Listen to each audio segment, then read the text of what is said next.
Router. A router is a gateway to a network. In most cases, it connects a homeland to the internet via an internet service provider, ISP.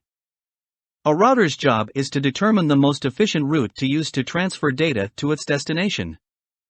To do so, it will read the header information in each data packet and use its routing table to direct the data to the correct destination. Routing tables can be updated to reflect the most efficient paths to a destination.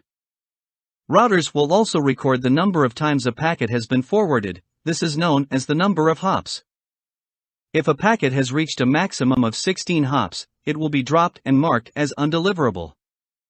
This is packet losses. Server's file server.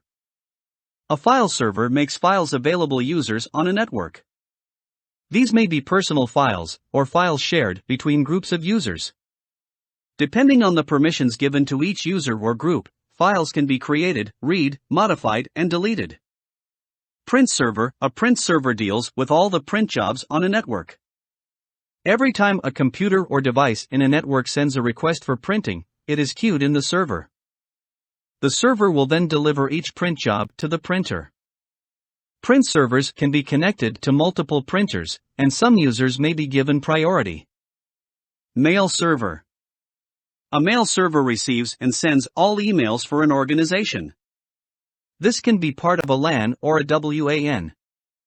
Incoming emails are checked for viruses and spam, and then they are sent to the user's mailbox. When a user sends an email, the mail server will forward it to the appropriate destination. Application server. An application server delivers software to client computers. Applications can be hosted on the server and accessed from the clients, or it can manage the installation of software on each client computer. Proxy server. A proxy server deals with all requests to the internet, and sits between the LAN and the gateway. Web filters can be implemented to filter out inappropriate content. It can also store web page in a cache to speed up loading times. Proxy servers often also in firewall software.